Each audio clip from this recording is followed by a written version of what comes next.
ছানারা, আমি খাবার খুঁজতে পাশের জঙ্গলে যাচ্ছি। তোমরা বাসা থেকে কোথাও বেরিও না। কেন মা, তুমি পাশের জঙ্গলে যাচ্ছ? আমাদের এই জঙ্গলে কি কোনো খাবার নেই? হ্যাঁ মা, এই জঙ্গলে এখন খাবারের অভাব দেখা দিয়েছে, তাই জঙ্গলের পাখিরা সব অন্য জঙ্গলে চলে যাচ্ছে। মা, তাহলে চলো আমরাও অন্য জঙ্গলে চলে যাই, যেখানে অনেক খাবার পাওয়া যাবে। আমাদের তো চেনা জানা কেউ নেই অন্য জঙ্গলে, কার কাছে যাব, কোথায় বা গিয়ে থাকবো? তাহলে মা, তুমি রোজ রোজ এত দূরে জঙ্গলে যাবে খাবার খুঁজতে, তোমার তো ভীষণ কষ্ট হবে। না না চিঙ্কি মা, আমার কোনো কষ্ট হবে না, তোমরা চিন্তা করো না, আমি যাব আর তাড়াতাড়ি ফিরে আসব। এই বলে মুন্নি সেখান থেকে চলে গেল পাশের জঙ্গলে খাবার খুঁজতে। মুন্নি সেই জঙ্গলে গিয়ে দেখলো এখানে তো অনেক খাবার। সামনেই গাজরের অনেক বড় বাগিচা ছিল, সেখানে প্রচুর বড় বড় গাজর হয়েছিল। আরে, এখানে এত গাজর হয়ে আছে, যাই এখান থেকে কটা গাজর নিয়ে যাই, আজ ছানাদের গাজরের হালুয়া করে খাওয়াবো। এই বলে মুন্নি গাজরের বাগানে গিয়ে গাজর তুলতে লাগলো। ঠিক সেই সময় কালু কাক বাগানে আসলো। কে তুই? তোর এত বড় সাহস আমার বাগান থেকে গাজর চুরি করছিস? জঙ্গলের সবাই জানে এটা কালু কাকের বাগিচা। কোনো পাখির সাহস নেই এখান থেকে গাজর চুরি করা। তুই কোথা থেকে এসেছিস? মানে, আমি তো জানতাম না এটা আপনার বাগান। জানতিস না মানে? চুরি করতে এসেছিস, এখন ধরা পড়ে জানতাম না? তোকে তোর উচিত শিক্ষা দিতে হবে। এই বলে কালু কাক মুন্নিকে লাঠি দিয়ে ভীষণ মারতে লাগলো। মারের চোটে মুন্নি বেহুশ হয়ে গেল। তারপর কালু কাক মুন্নিকে তুলে তার বাগানের বাইরে ফেলে দিয়ে সেখান থেকে চলে গেল। বেশ কিছুক্ষণ পর সেখান থেকে টুনি ও রুনু পায়রা খাবার নিয়ে ফিরছিল। মুন্নিকে মাটিতে পড়ে থাকতে দেখে তারা নেমে আসলো। রুনু দিদি, এটা কে বলো তো? একে তো আমাদের জঙ্গলে আগে কখনো দেখিনি। কি হয়েছে এই পাখির?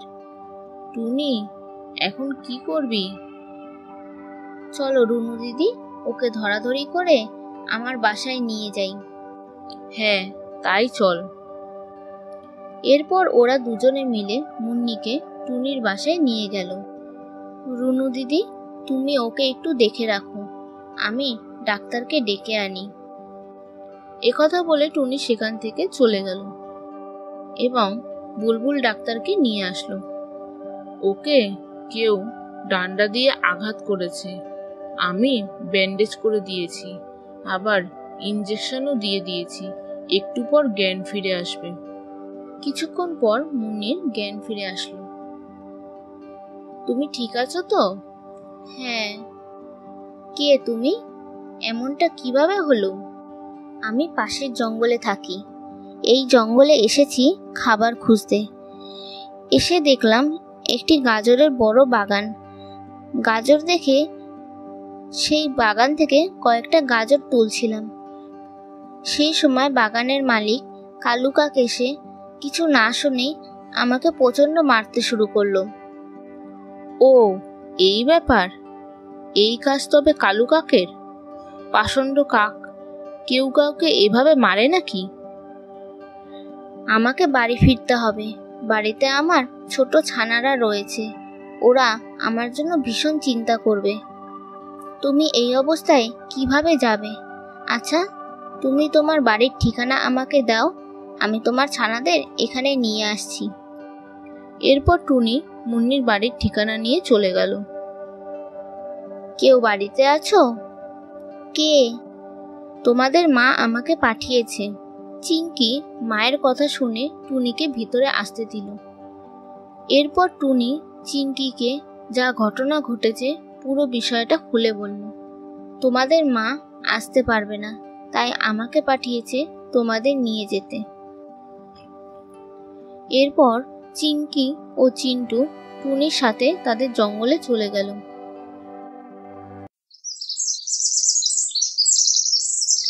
পরের দিন, টুনি দিদি, তুমি আমার যা উপকার করলে আমি কোনোদিন ভুলবো না। এখন তবে আমরা যাই।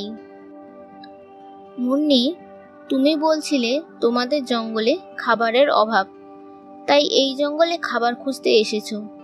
তাহলে এখন থেকে এখানেই থাকো আমাদের সাথে। হ্যাঁ মা, তুমি তো বলছিলে আমাদের চেনা জানা কেউ নেই, এখন তো চেনা জানা হয়েছে। টুনি মাসির সাথে আমরা থাকি না মা একসাথে? একথা শুনে মুন্নি রাজি হয়ে গেল। এরপর থেকে টুনির বাসার পাশেই মুন্নি নতুন বাসা তৈরি করলো এবং সেখানেই থাকতে শুরু করলো।